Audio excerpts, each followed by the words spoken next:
Okay, so this is a little presentation is brought to you tonight by us, arrilecron Architects, and also our builder of choice, Champion Builders, Bob Niesner. I'm James Lecron. I'm a licensed architect, California and Hawaii, and I'm a native of Pacific Palisades, born and raised 1960 to 1990. And I'm Karen Ari Lacron, and I'm also a licensed architect in California, and I'm also a past resident of Pacific Palisades.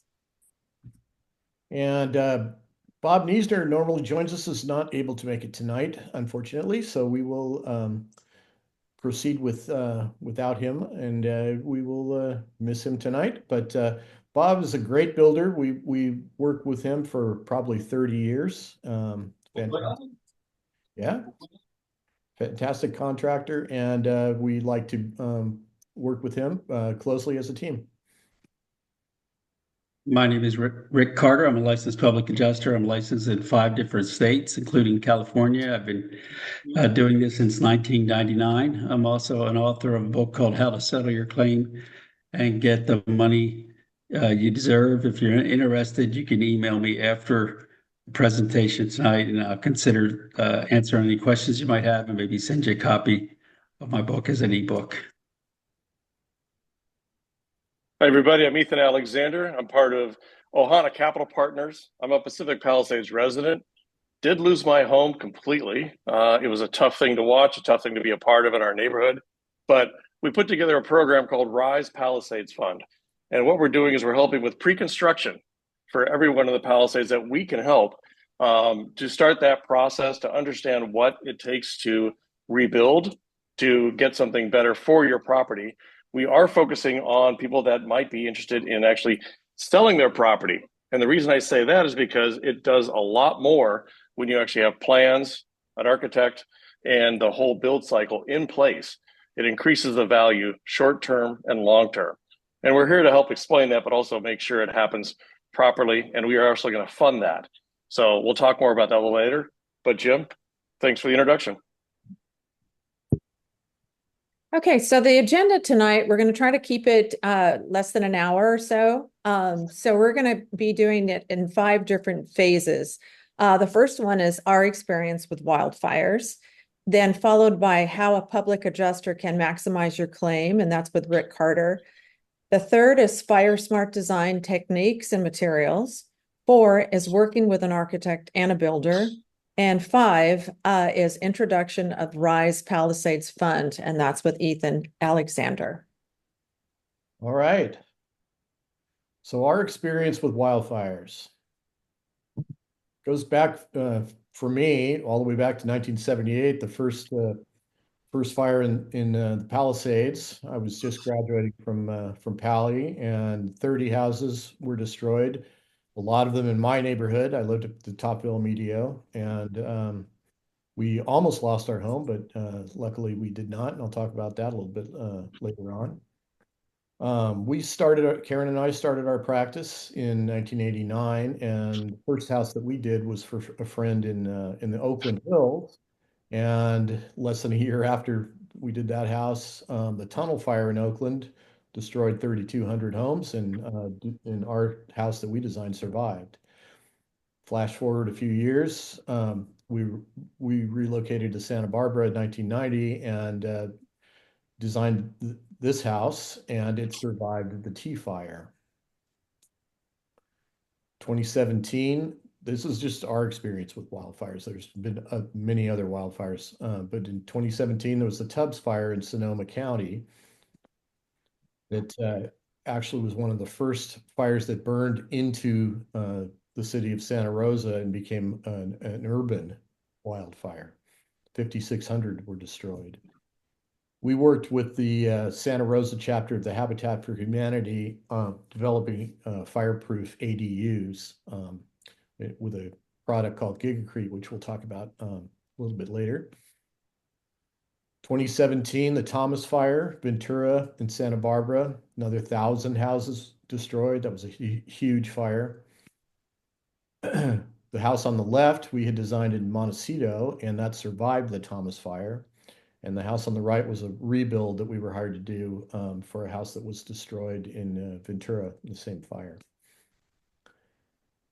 Very next year, 2018, the Hill and Woolsey fires in Malibu, another 1,600 homes. We ended up doing 3 rebuilds in Malibu.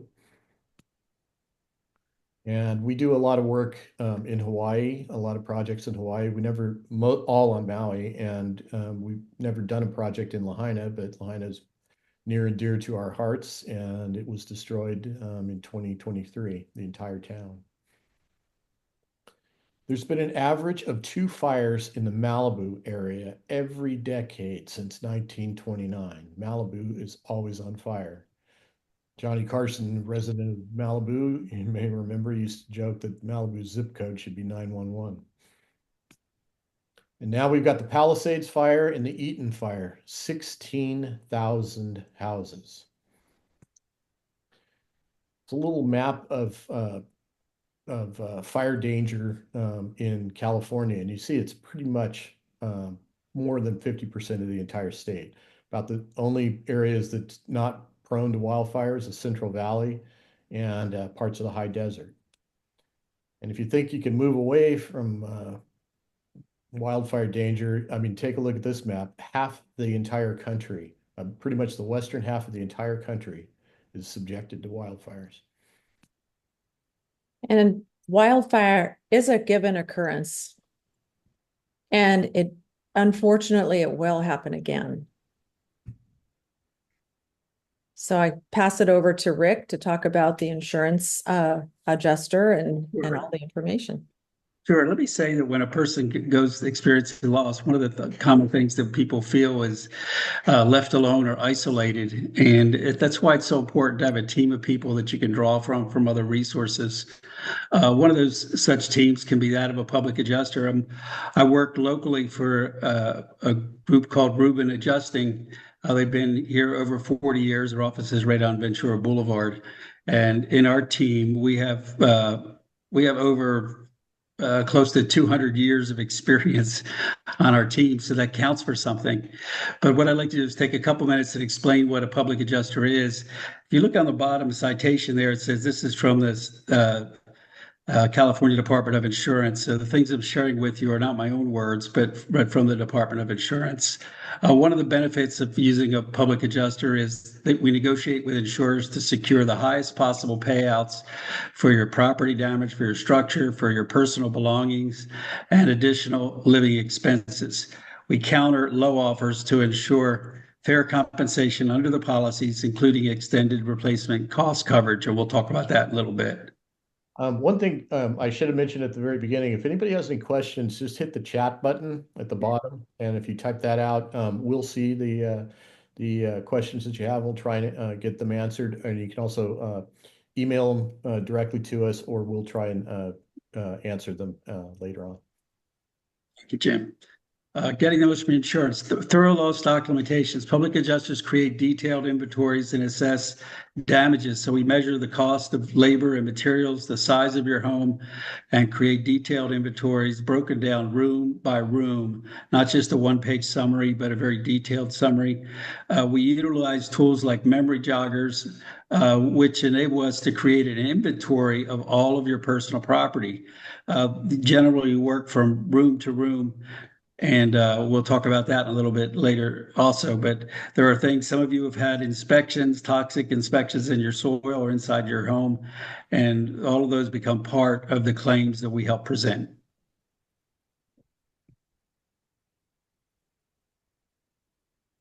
Okay, let me change the slide.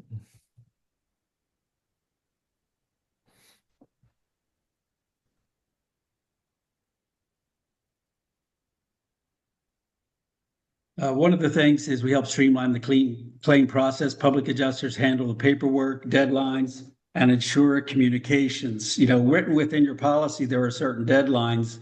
There are obligations that you're supposed to meet, but also duties that the insurance company is supposed to meet. Some of those have to do with prompt payment, periods of time in which payments need to be issued. So it's important to be aware of what your policy says. Many people are not, and it can delay their claim. We help expedite settlements and reduce stress, especially for complex claims involving additional living expenses or advances, building permits. Many claims, whether they're commercial or residential, can be very complicated. And most people do not have backgrounds in general construction or in insurance. Getting the most out of your insurance. One of the things early on that probably most of you have experienced is known as ALE, or alternative living expenses. You know, when this firestorm first happened, it's likely that you went to a hotel, or maybe you went and stayed with a relative or a friend. And then in the course of time, that became old and you needed to find more permanent lodging. So we're going to talk a little bit about that. The California Department of Insurance issued a bulletin on March 7th. Now, this was issued to the to insurance companies. This is not something that most people would be aware of, but it was issued to insurance companies addressing housing and alternative living expenses for those impacted specifically in the Eaton Fire and the Pacific Palisades wildfires. And there were some key provisions. And some of those key provisions are: insurers must provide ALE for temporary housing, food, and essential costs to homeowners and renters displaced by the fires. Most of you probably received some temporary help.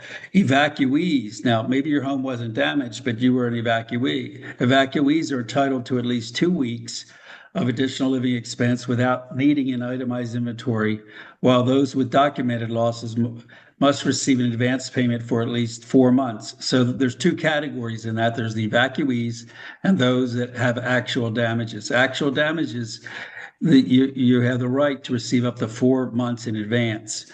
Now, extended coverage for total loss victims. If you're a total loss and your home or business has been burned to the ground, then homeowners with those properties that were completely destroyed are required to cover ALA for up to 2 years, the insurance companies. So you should not be fighting or having to try to get ALE. You're covered for at least 2 years, as long as the policyholders are actively working on rebuilding their homes. Now, if your home burned down and you decided 8 months out from the time it burned down that you were going to sell it, the insurance company is not going to continue to pay you because you no longer own the policy. But as long as you're actively working on rebuilding, you have at least 2 years. If there's documented delays in rebuilding due to permitting issues, labor shortages, or supply chain disruptions, it can be extended to 3 years. Let me share something, with our team here tonight, between our architects and builders and home funders and all of those things can take process. It takes a period of time to get permits. It takes a period of time to get architectural plans drawn up. So keep in mind that if you're as long as you have the coverage, you could go out as long as 3 years under your policy. Let me mention one thing. Let's say you had $720,000 worth of coverage and you went 36 months. Well, you would exhaust your coverage if you were spending $20,000 a month, okay, at that point in time. But if you were spending $30,000 a month, you're not going to have enough coverage to take you to that 3-year limitation. So it's important to kind of do the math in advance and look at the time and the dollar value of what you have available. Rick, I have a question. Somebody is asking, do you work with all insurance companies for your clients? Is there any particular ones that you don't use, or are you working with everybody?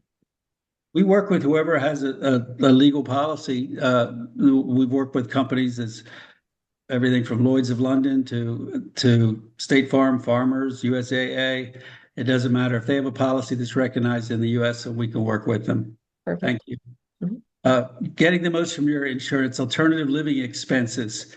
The bulletin that we were discussing emphasizes the need for timely processing of additional living claims and warns against premature denial. So the Department of Insurance is on your side. So being aware, you can look up that bulletin on March 7th, or if you'd like a copy, you can email me and we'll send you a copy. Getting the most from your insurance. This is an important part of the claim and benefits of a memory jogger. You look at this picture, it may seem kind of peculiar to have a smiling family looking at their computer, but what I'd like to point out is you have personal property that's been damaged. Even if your home had smoke and didn't have any fire within the home, it's likely that your bedding, upholstery, any porous materials may be damaged or destroyed. And so keeping a record of all of those and submitting that inventory is an important aspect. One of the tools that we have as a public adjuster, and most public adjusters was we've created what we call memory jogger. It's a tool used for creating that list of damages. In some of the benefits, it breaks the massive task of remembering lost items into simple, organized steps, provides structure during an emotionally chaotic time. I don't need to tell you that having a fire or being put out of your home because of a fire is a very traumatic thing. And to remember what you had in your home before the fire can be extremely difficult. At the same time, when you begin to record what you have, it can help bring strength and a sense of doing something positive to move forward. So they help meet requirements. We can help meet requirements for detailed inventories, supports fair compensation for the personal property. Memory jogger helps you recall forgotten items like holiday decorations or tools or collectibles or musical instruments, or maybe that surfboard out in your garage. Any number of things that you may not normally think about. Creating a memory, listing it is very important. This memory jogger goes from room to room, from your living room, your dining room, your kitchen, your master bedroom. It might be Susan's bedroom and Bill's bedroom, or whatever it might be in your home. One of the neat things that can happen as a family, you can participate in that each person can add to the list of what was in their home and what is missing. So when that is submitted, then they can get reimbursed. There are some definite items that need to be on that list. You need to have the age and the material and the cost and where you bought it and those things, but we can assist as public adjusters with all of that. Let's talk a little bit about understanding code coverage upgrade. This is as of May 2025. This is current. There's a lot of codes that are in place, and you can see most of these are from the most recent release of codes in 2023. And I think, Jim, did you want to comment on any of those real quick? Well, this is so any new construction or even repairs of a damaged structure. This is the current codes that everything's going to have to comply with. The CBC is a California building code. It's based on the International Building Code, and cities and counties adopt. Some of them make their own changes every couple of years. So right now we're in the 23 code. Everything's got to meet the current building code, electrical code, mechanical code, LA Green Building Code, Title 24 Energy Code is a state thing. Chapter 7A is the WUI, they call it Fire Code, Woodland Urban Interface. All of these things. So this is why it's important to hire a licensed professional, in my opinion, an architect who that's going to be familiar with all of this. It's quite a bit to wade through. There's even landscape ordinance requirements. LA County has a defensible space ordinance that we'll get into that has selections for fire resistant plantings and trees and whatnot. And the LID stuff is low impact design for in the MWELO is water conservation. All of these things your design professional is going to need to know about, and it comes right back to the building code upgrade coverage for insurance. All of these can get you more money.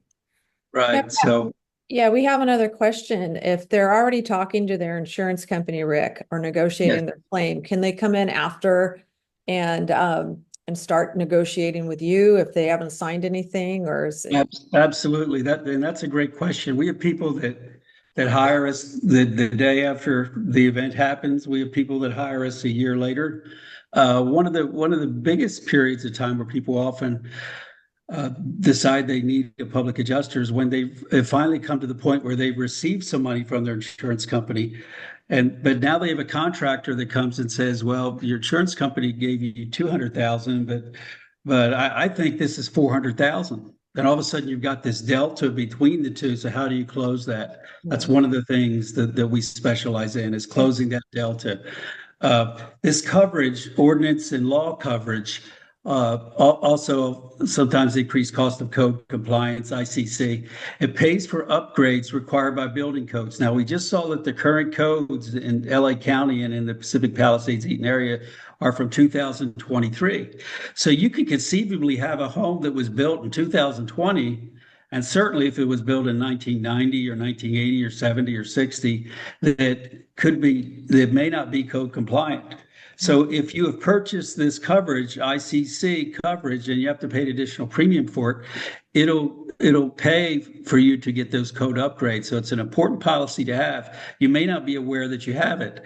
Most agents will want they'll offer it. If you don't have it, it's probably because you declined it, which I would never encourage someone to decline. But that coverage will pay for those code upgrades. Insurers must pay for upgrades required by existing law if you have ordinance or law coverage. So if the law changes, now if the code changes, probably will change in 2025. They usually change about every 2 years. This is not going to be retroactive. So from the date of the loss, whatever the code was then is what that code compliance coverage will help you pay for. Another coverage is very important and many people have overlooked. And again, to speak in the context of our team tonight with our architects and builder and funders, one of the aspects is many people have found themselves underinsured. They may have had $750,000 of coverage, or let's just say for simplicity, they had $1 million of coverage, but they find out it's going to be $1.2 million or $1.5 million. Well, if you have purchased the extended replacement cost coverage, it will help you with this. Let me explain this a little bit more. It's a coverage that helps cover rebuilding costs beyond the standard. Now, there's many different names, so you have to look in your policy because it might have one of these other names: guaranteed replacement cost, enhanced replacement cost, extended dwelling coverage, inflation guard endorsement, building code upgrade coverage. Depending on your policy, any one of those terms might be in there. Now, this coverage is something that you pay for, and typically it might be 20%, it might be 50%, it could even be 100%, meaning that if you had 100, let's say for simplicity, you had $1 million loss and you purchased this coverage for 20%, then now you have $1.2 million available. Or if it was 50%, you have $1.5 million. So if you have that extended replacement cost coverage, you've got quite a bit more money than what your first glance at your declarations page may be. This will enable you. That additional funding can help you with not only your upgrades, but it might be expansion of your home. It might be architectural design, changing the materials that you built with before. Why? Because you have more money available, and it's based typically on a percentage. So you definitely want to make sure, have your policy looked at. If you don't know where to look, talk to your agent or give us a call. We'll be happy to help you, or another public adjuster. There's issues like toxic soil and permitting delays. They affect rebuilding options, and it can be very beneficial and important to consult with a public adjuster for your policy review and to maximize your potential payouts. Make sure you get all that you're entitled to in the course of time it takes to rebuild. So I want to express my appreciation to share with you all. Again, I'm with Rubin Adjusting. You can find us online. Our office is right off of Ventura Boulevard. We have a group of about a dozen of us that are helping property owners during this time. So thank you so much. All right. So we're going to move into the Fire Smart Design and Materials, Fire Resistant Construction section.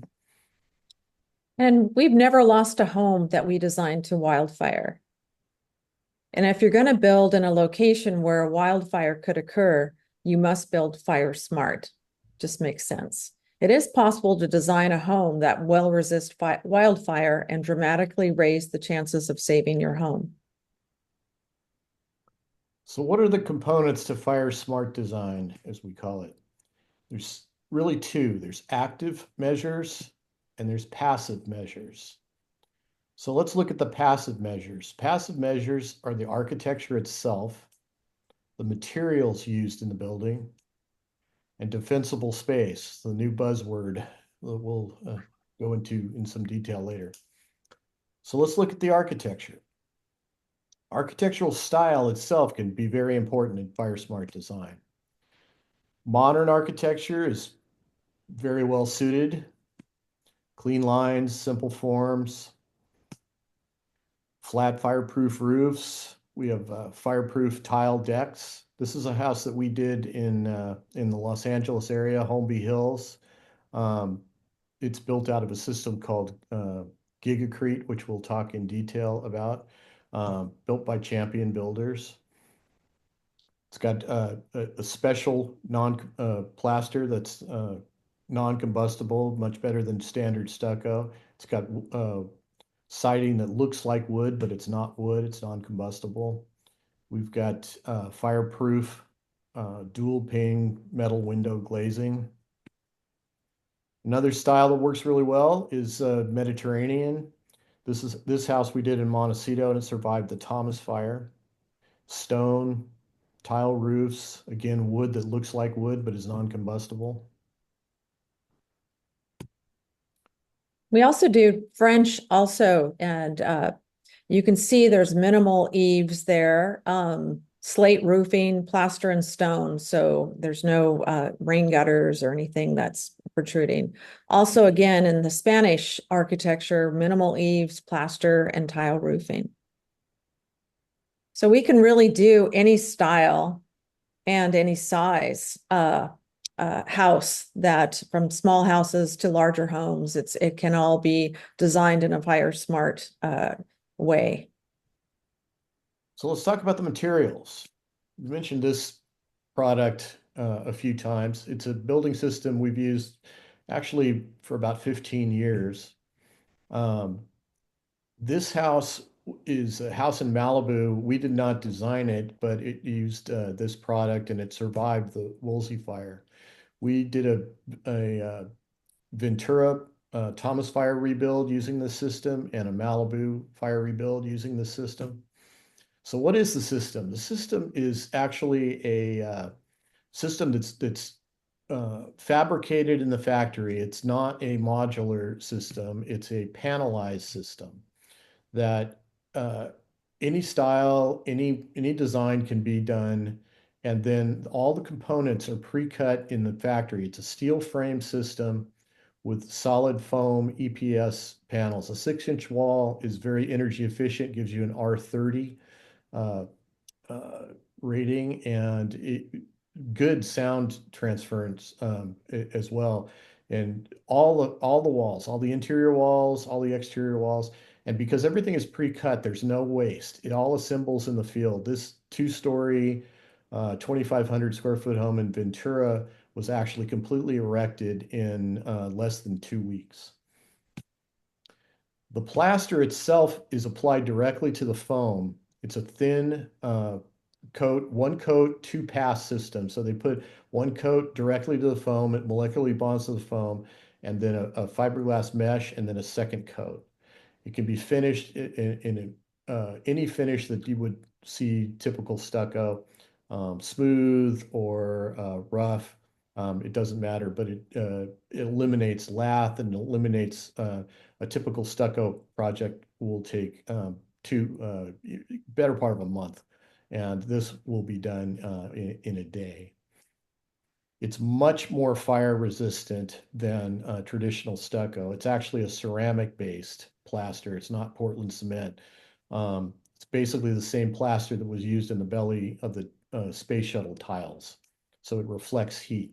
It's independently tested up to a 4-hour rating with direct flame. After 4 hours, they take the torch off, and within 10 seconds, it's cool to the touch. It also passes the ember tests, which we'll see a little bit later.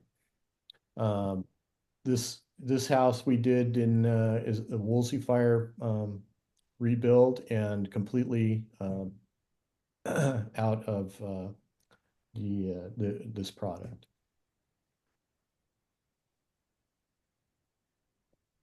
So in the Woolsey fire, when your house burned down, it was a traumatic experience.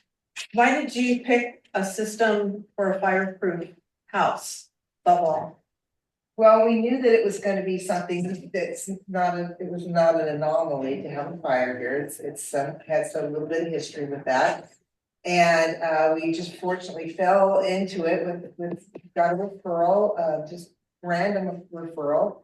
And I wanted to be able to defend my home. I wanted to be able to, really have a chance. Our other home was a stick build, built in the 80s. We were not even gonna rebuild until we heard about the Giga Creek, because I didn't want to go through another fire. Every year, every few years, we'd have fires come around. We were always worrying about it. And of course, in 2018, we lost this one. So we decided we weren't gonna do anything unless we could do something that would have a chance in a fire. And this had more than a chance, I think. It's a good product. There's other systems too that are very well suited to fire smart design. Insulated concrete forms. It's kind of a similar system. EPS foam blocks that basically are stacked up like Legos and then filled with solid concrete and rebar and finished with a plaster finish on the outside. That house that I mentioned in Malibu is an ICF house, and it's finished with the Gigacrete's Stucco Max plaster. A similar product is ICCF, insulated composite concrete forms, which is basically the same thing, except they actually mix cement in with the foam. And this gives the blocks a 4-hour fire rating themselves. And then they're filled with solid concrete and then skim coated with a plaster. You can do traditional construction. You don't have to stay away from wood. It's just better, I think, if you do. But this house is the house that survived in Montecito and that survived the Thomas fire that we did. And it's a wood framed house, but it's got stone siding, plaster siding. You can also do, if you want a traditional, wood lap siding look, there's fiber cement siding. These are very, very effective. James Hardy Plank is probably the best known company for this, and we've used this extensively. They have different shapes. You can get a board and bat, you can get lap siding, you can even get shingle siding that, again, non-combustible fiber cement siding.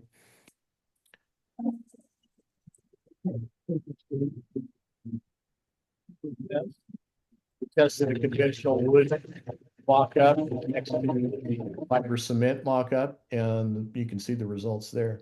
Also, notice the vents too. We'll talk about that. The house that we did in Santa Barbara that survived the T-fire was completely done with the James Hardy Plank fiber cement siding and high-quality windows. We'll talk about that.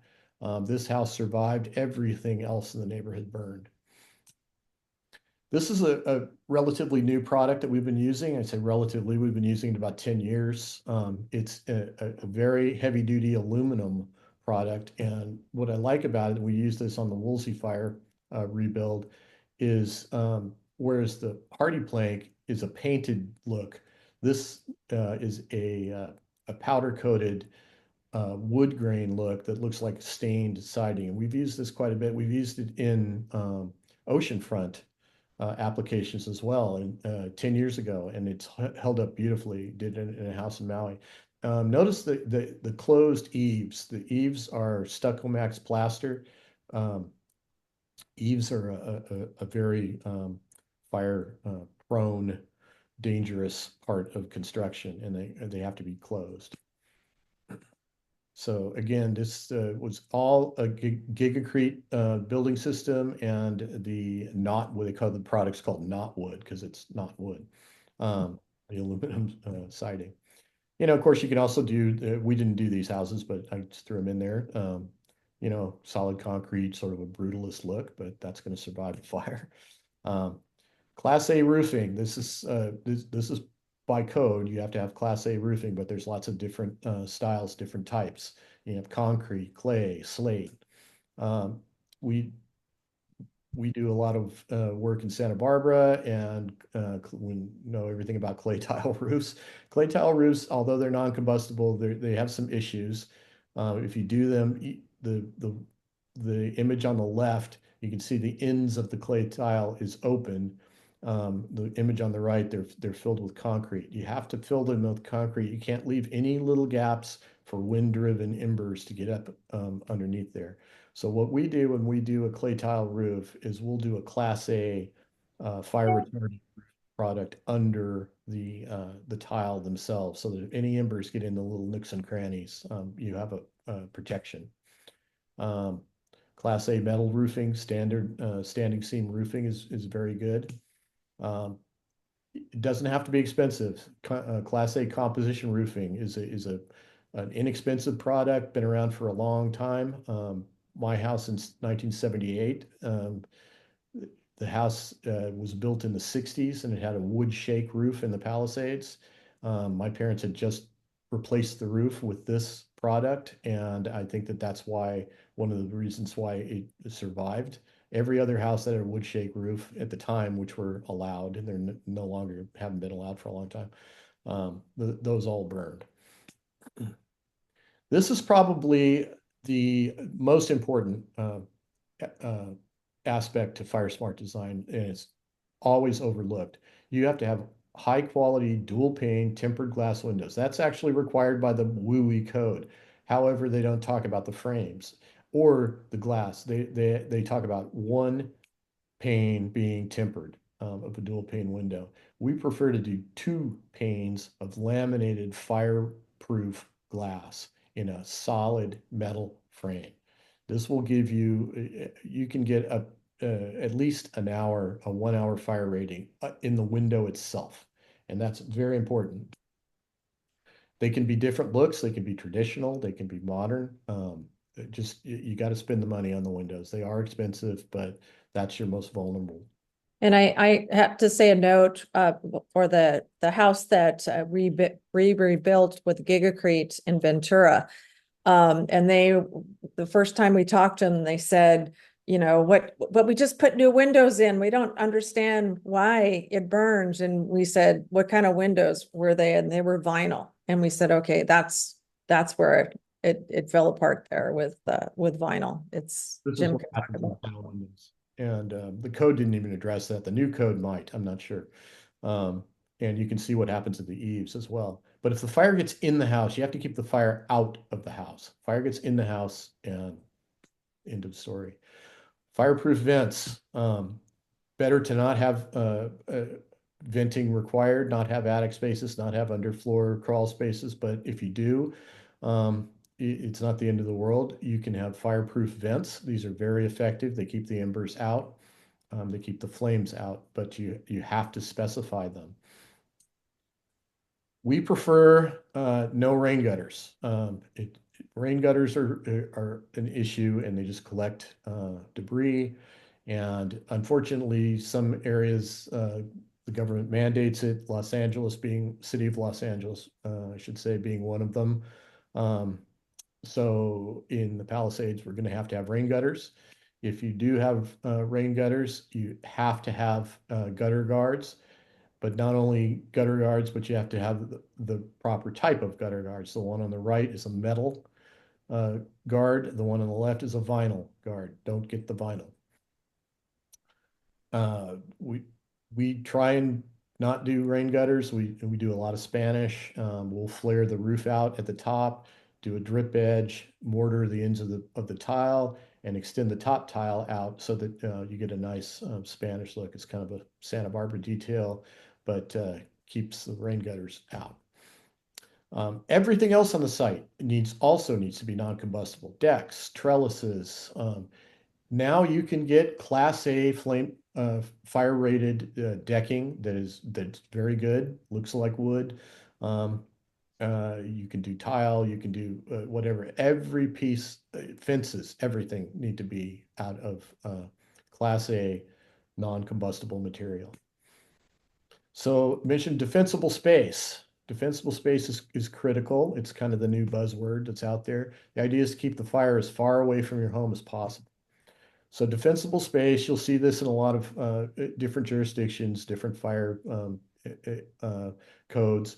They have different zones of what you can have close to your house as it goes out, and they like it to extend out 100 feet.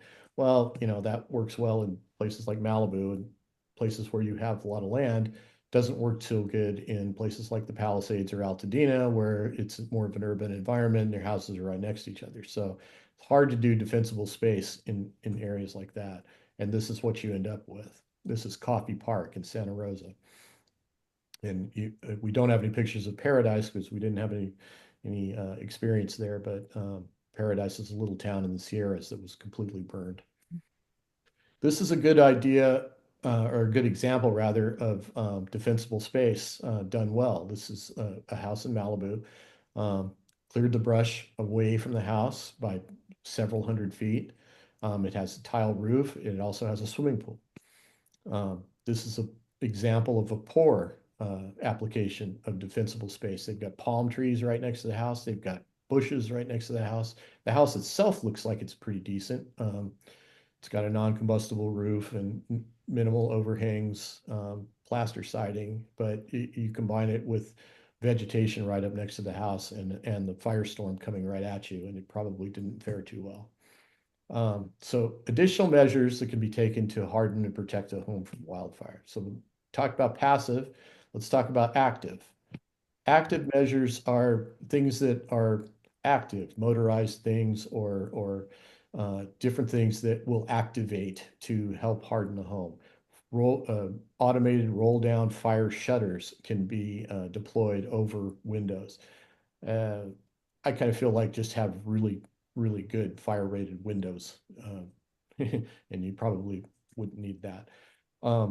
This has been around in theory for a while, and it's now there are companies that are doing very effective systems to have exterior fire sprinklers that are automated, that will go off and turn your house into a big giant ball of water. They've been controversial, and they are controversial because a lot of jurisdictions don't like them. Fire departments don't like them because if everybody had them, there would be no water pressure. And we saw what happened in the Palisades with that. No pressure at the fire hydrants. And actually, that's affected just by people with garden hoses as well. So they don't like them. One way around it, and what they're encouraging, is if you can put in a pool. A pool, besides having a pool, it's a good source of water. You've got your own water, and if you figure you're not going to have city water and you're not going to have power. So this is two things. And if you have a generator and you have your own pump connected to a fire sprinkler system or even a firefighting hose, you're in good shape. A key trivial thing that many people don't know is the fire departments. Every firefighter knows what house has a pool. They have it mapped. They know, and they're going to defend those houses and the houses around the house with the pool before they will defend the houses that don't, because they have all this equipment on their trucks and they'll drop it right in the pool, and it's a good source for them, and they know what houses have pools. Jim, there's a question on as far as a hot tub, or Yeah. would that suffice instead of a pool? So It's not as much water, but every little bit it helps. It's a good source of water. So the firestorm comes very quickly and rushes through. So if you can activate this system, and they're automated, so you don't have to be home. They will sense the fire and they'll go off, or you can activate them from your phone.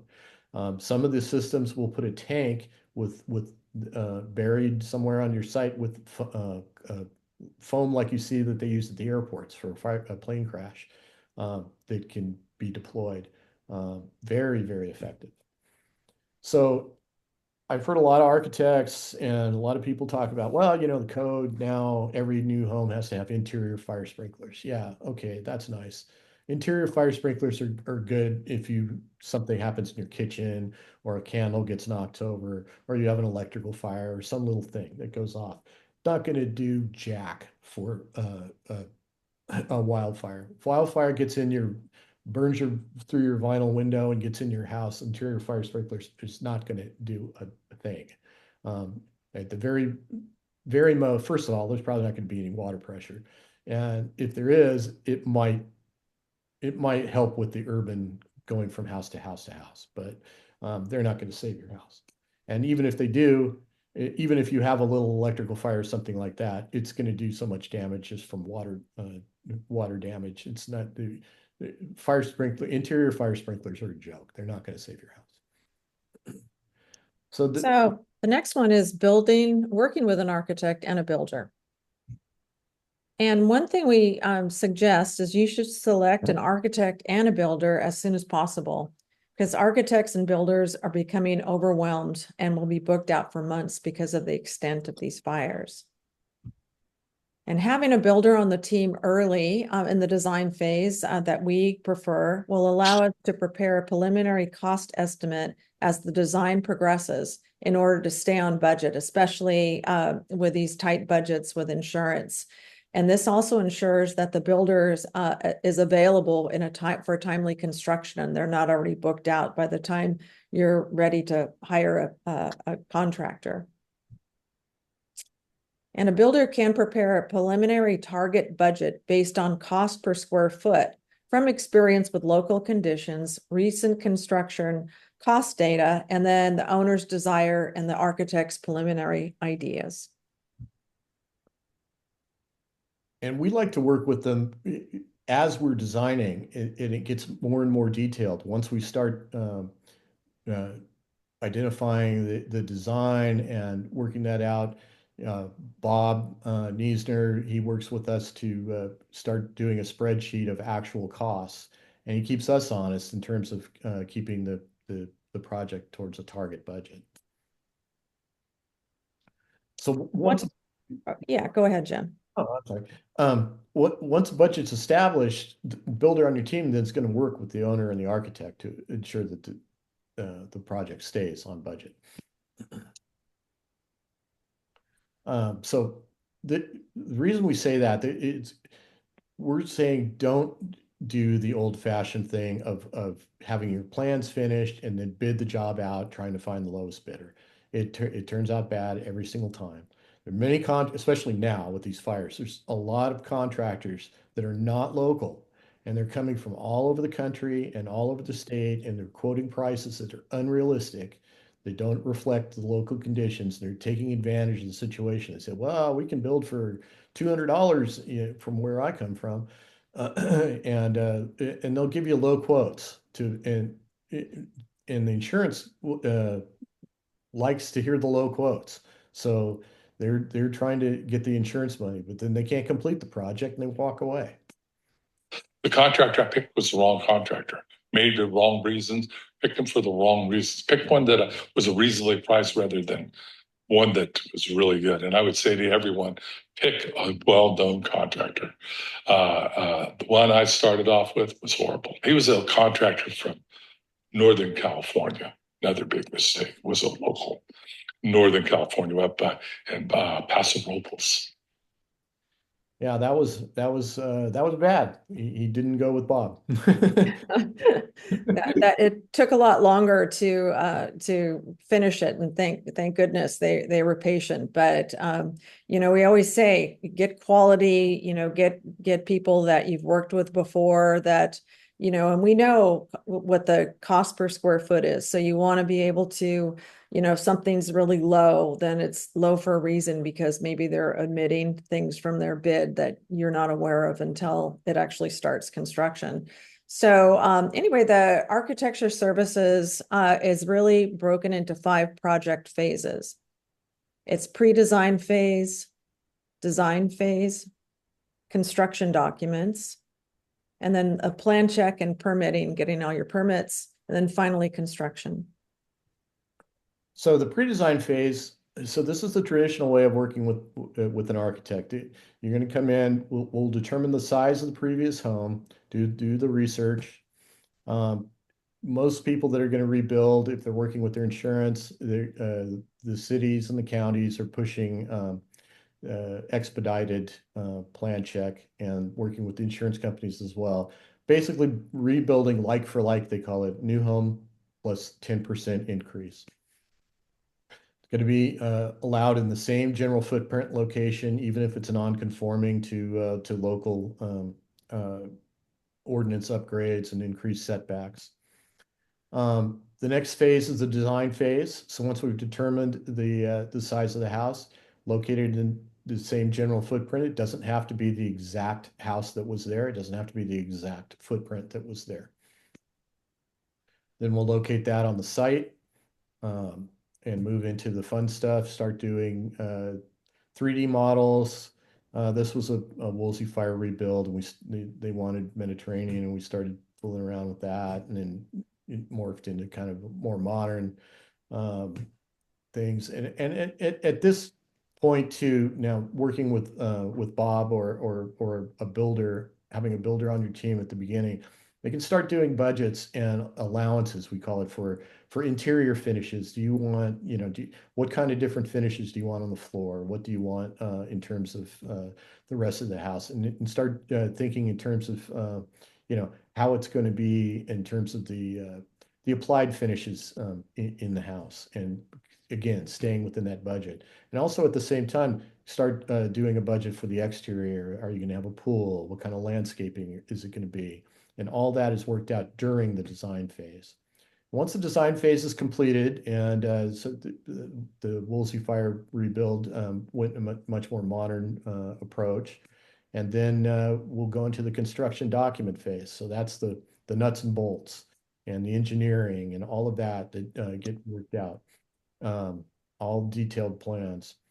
And at that point, we will submit plans to the building departments for permits, probably at about a 50 to 60% completion, because our construction documents are a lot more detailed than what is required for permits. So we can go in and kind of overlap that phase.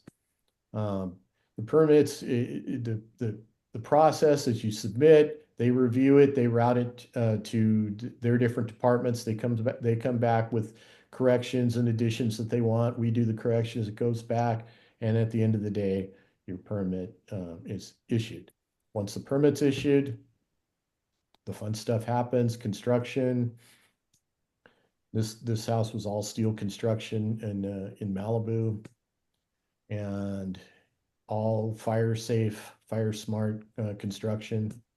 And once it's all done, you have your completed home, and it was all worth it at that point. So let's talk a little bit about the project timeline, and we can fast track this. Ethan will talk a little bit about that. Pre-design phase usually takes about a month. Design phase, we'll and a lot of this is basically client driven. You need to absorb things. We'll do designs. We'll come back and forth, and it generally takes about 2 to 3 months to do that. At the same time, we're doing cost estimating to make sure that we're staying on budget. We'll do the construction documents, we'll submit for permits, all of that, and then construction itself is going to take probably about 18 months. So talk about project costs. This is where we talked about contractors coming in with ridiculous costs. We need to be realistic about it. And we've been in business for over 30 years. Bob's been in business for over 40 years, much older than we are. And generally, it's hard to get under $700 a square foot. It really is. It can be done. It's real easy to go over $1,000 a square foot, but at that point, there's no real reason to. That becomes just extravagant finishes and whatnot. So in that range is realistic, and that's your hard costs. That's your building, that's your site work, that's your grading, that's your infrastructure. All the actual construction is in that number. On top of that number is the soft costs, and Ethan's going to talk in detail about that. The soft costs are generally about 15–25% of your total budget, depending, and it's all your engineering, your surveys, your soil reports. The architect's a big part of that. Engineering permits, all the work that goes before the shovel hits the ground and the hammer hits the nail. This is all the stuff that's done on paper, and that's the soft costs.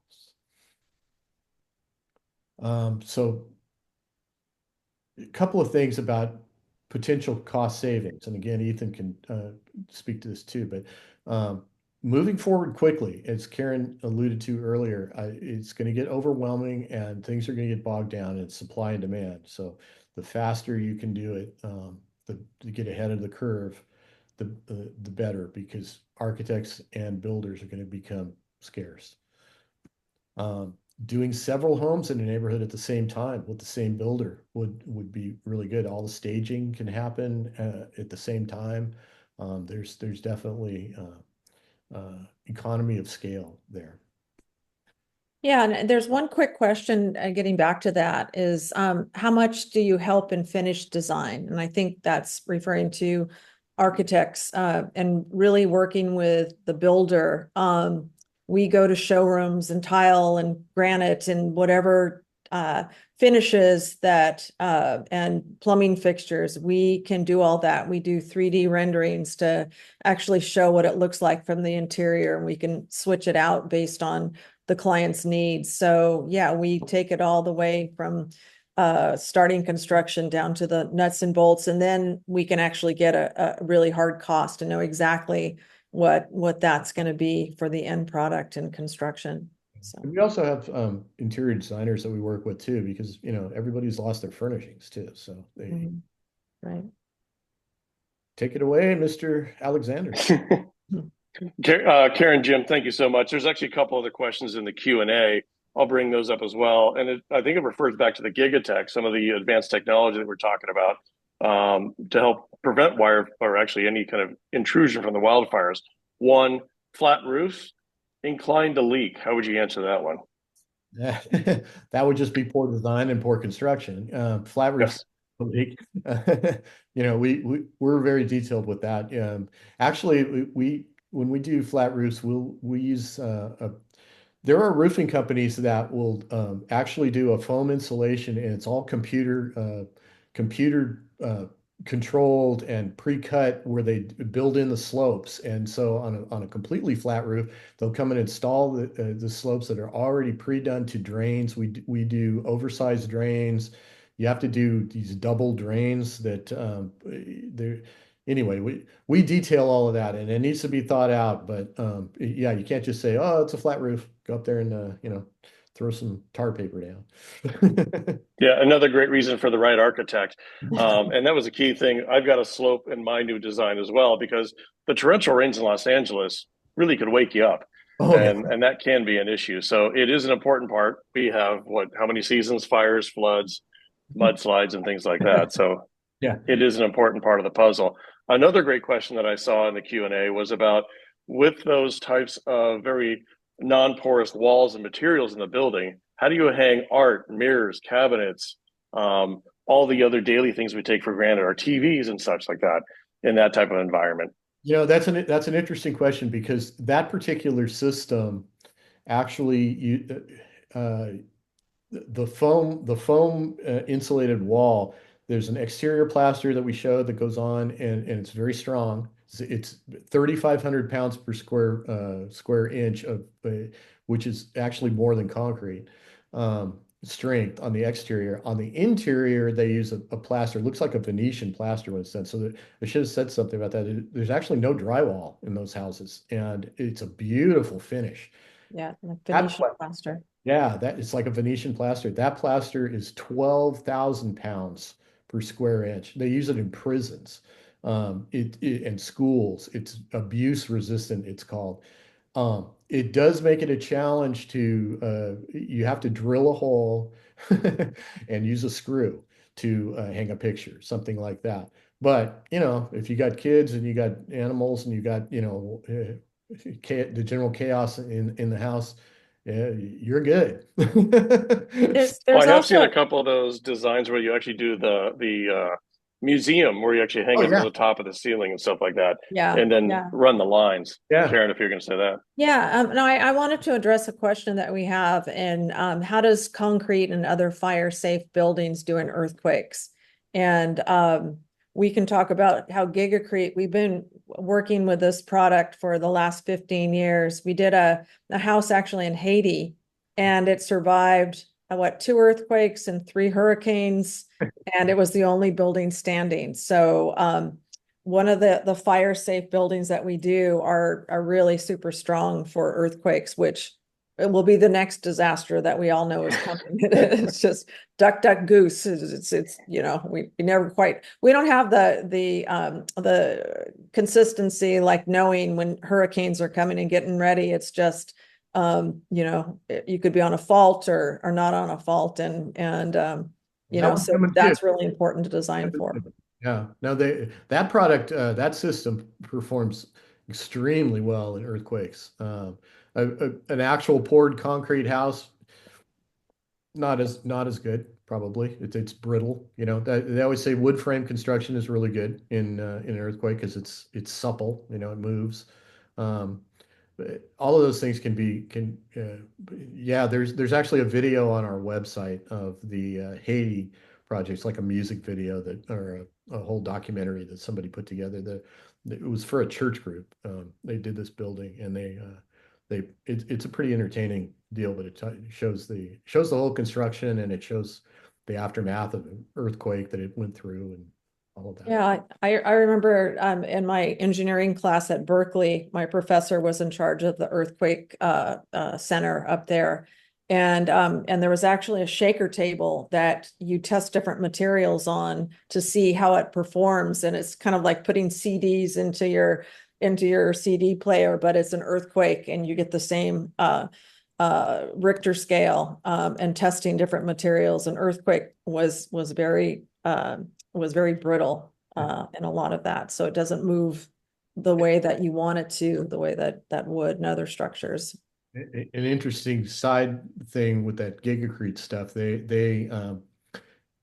did wind testing in Miami-Dade County, off the charts. They did an earthquake test, and these are all independent tests, where they did a mock-up wall, and they have a machine that racks the wall. It applies force at the top of the wall in the direction that the wall goes. So if you have a wall this way, it's pushing on this end of the wall. And then they measure the force toward the wall racks. And they pushed on the thing, and it complied with the test and did all of this. And then they said, well, let's see what it can do. And they cranked up the machine to full power against the top of this wall, and it broke the machine. And the wall didn't move. So they go, we just broke our $350,000 machine. Okay. All right, Rick. Well, yeah, so I'll step in. What I'll do is actually I did want to say one thing about Rick Carter. For those of you, I'm living through the experience myself. As you can see, my home on the left in this image, that's pretty much what's left of it on January 9th. So that's what I came home to. But it's the idea, how do we start moving forward? Rick brought up a very good component. I don't understand what's in my 100-page insurance document. So getting the adjuster to actually read that back to me in English made a huge difference. I had an idea of what I was allowed to claim, the process I needed to go through. He was my advocate. So we need these types of friends and relationships because it's our community. And I'm a part of the same community. So the idea we start moving this forward is about education. Like me, I haven't built a home directly. We actually had just purchased that home that had just been built in 2018. Obviously, I'm restarting this whole process myself now. What I want to do is, as another Palisades individual, or for any of the fire areas in Malibu, Altadena, we're here to help to try and resurrect our community, our neighbors, and make a difference going forward. Now, we're not a 503c, we're not a charity. We are actually investing in you, our neighbors, our communities to bring things back quickly. How many of you actually understand that it takes, for the pre-construction process, a property survey, a soil and structural engineer, the architect to have the right design that's fireproof, and really know what interior and exterior components that we've talked about today, you have to go through those to get, guess what? The permit, the plan, and the move forward strategy. Do you also know that it costs anywhere from, let's say, about $150,000, $200,000, upwards of $300,000, $350,000? That's what we're learning in this process of the costs that are involved. yeah, insurance is going to help with some of that, but also that comes down to us making the right decisions of the right people. And that's what we're trying to help out with. So the idea that we can actually move from the destruction and the debris, cleaning our lots like we're having to do right now, and now getting a very good plan in place. But what we're stepping in with the Rise Palisades Fund is we have a venture capital group that has actually put together a fund that will actually help you get those steps in motion. We're going to invest in you. And it's the idea that we actually put these things in place within 2 to 4 months. I'll tell you the story. We've got about 7 or 8 properties around us, obviously all leveled. A few of those people are just ready to get out and they just need to sell their land. In the conversation that we had, I said, wait a second, if we actually get a plan, an architect design, and all the different permits in place, do you know that your property will actually sell for anywhere from 25 to 50% more? And that's what we've actually gone through in these first couple of months of people who need to make a quick decision. And there are others that have stepped with us and they're actually going to completely do the rebuild. So there's a couple of different options in place. And so that's the biggest delta, is understanding what it takes to get there and the costs that are there, and that we're going to actually fund that for you in the beginning. So we're local. We actually have licensed and trained professionals like you've heard from today. And we've partnered with many different groups to bring this forward as an option for you and also the rest of the community. So it's the idea that it gives you a little bit of a vision and a path forward with the resources you need. So Jim, actually, you can go on to that next slide. So we've earmarked around 400 properties that we can actually directly support in this process. Like I said, it's not a loan. There's not a percentage that's a part of it. We are actually going to put everything in place to finance and go through that complete pre-construction phase with you. And what we do is we identify where your property is now.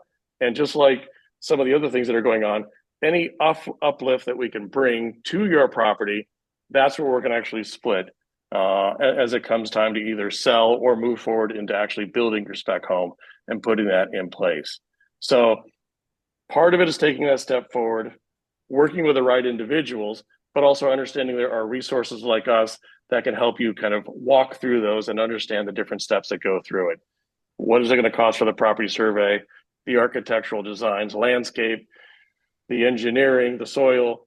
I mean, for example, I need to remove 6 feet of my soil to set a new foundation for the new house that we're going to design. Understanding those costs like we're going to put together with you opens up the true activity of what we can actually make happen in our neighborhood once again. So a lot of information to kind of digest today, but hopefully all these different puzzle pieces start to fall in that give you a vision forward. And we're just happy to be a part of it and provide some guidance wherever possible. Jim, Karen, thoughts? Jim, we've all talked about this, especially with Bob the builder. When all these lots are getting cleared and the toxicity is going away, of really banding together and especially as a group, if you're on the same block, because you just don't know the chaos that it's going to be if there's 12 different contractors doing 12 different things and trying to get through the sites and on your street with no parking and just all the construction chaos that happens. And it's a great idea to kind of band together, especially if your whole block has burned, and working together and you get lower costs if you get, a contractor or an architect doing that many houses within the block and all around the same time. It becomes much more of a community feel, I think, to it. And that's actually what we put together in the Marquez Knolls areas where I am. We actually have banded together around 11 properties and property owners. Some are actually just going through the initial stages of pre-construction, and there are a few that are actually we're actually into the build phase. So we've actually moved that rather quickly, considering everything happened in January like it did. Mm-hmm. We now have permits in place, and we're actually moving forward with some of that excavation. It makes a big difference. Mm-hmm. Do you have areas that could be like communities in themselves, or maybe they take on a particular vibe, maybe more of a Mexican or Central American, or someone else wants contemporary, where these communities can cluster together? And could an architect come in and help create that atmosphere. Also, even where you may have slopes, we have to put in caissons or pillars or different things to move the land. It just seems such an opportunity for a community, to build that their neighbor's fence line is appealing because they share it and it adds rather than it detracts, everybody doing their own thing. I think it's a great idea. Yeah. And this is the opportunity to make those changes. We actually have one of those just up the street where actually that structure that was on top of the hill is actually sloped down, and now they're going to excavate that part and actually increase the lot size. So what we're also doing is we're maximizing the livable space if you want to do that. So the maximum build space, like I said, we're all talking about rebuilding the home and then the 10%. A lot of people are like, well, how do I maximize my value of my property? And that's where the experts like Jim, Karen, and the other architects we're working with come in and say, you could actually go maximum to 4,000, 5,000 square feet. And that livable square feet actually changes the value of your property and the longevity of your overall investment in your home. Yeah, that like for like 10% thing. That's just a city thing or a county thing where they're saying that they will expedite the plan check and the permits.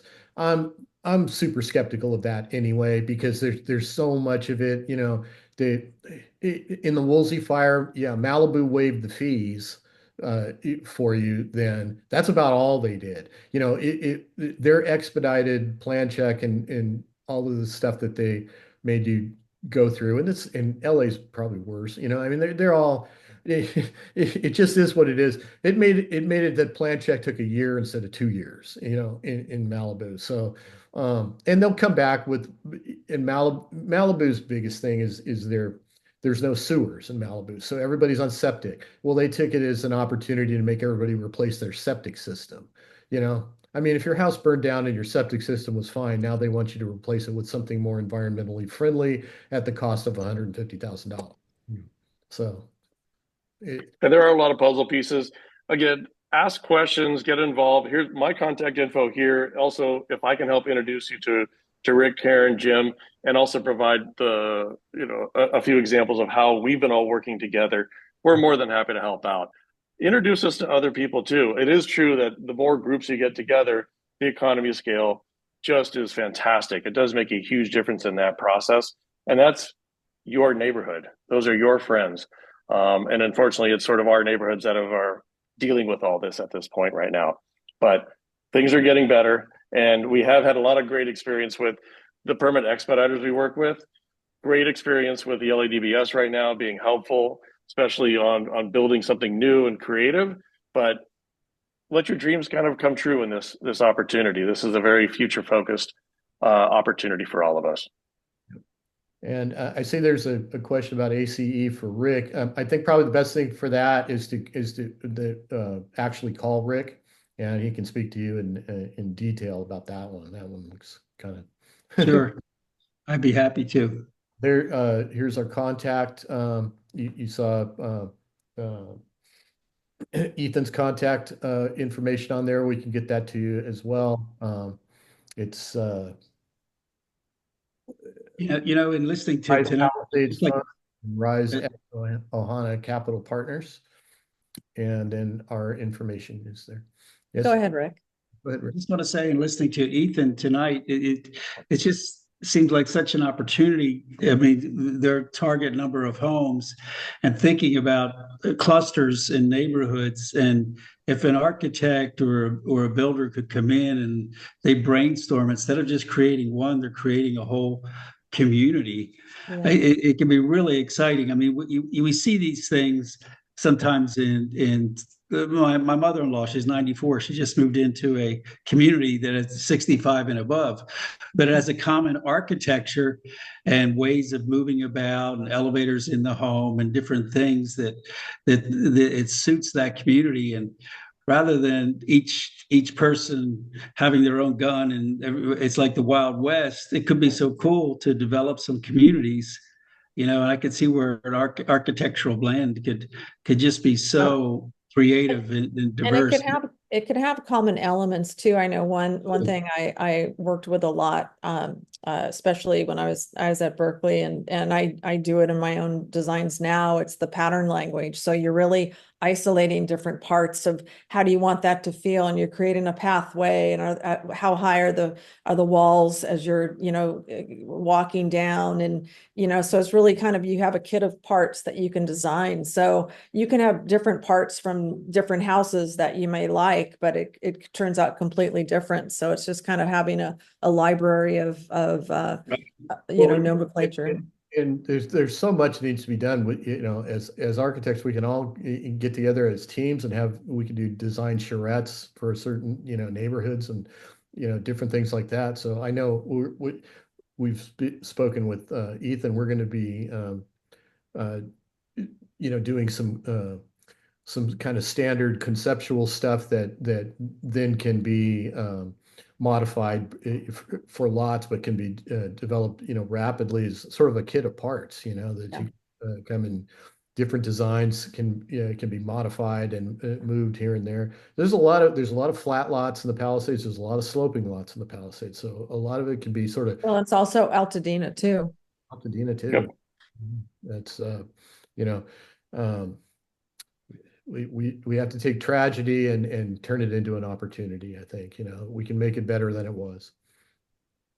Yes. Well, that would be Right. the So everyone should know that this is we recorded this and we'll post it to our YouTube channel, and I'll send everybody a link to that in the coming days. And I think we're going to be doing this again soon, because we just brought Ethan in at the last second.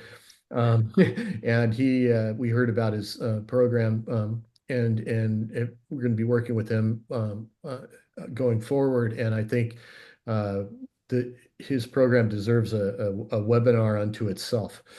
Yeah.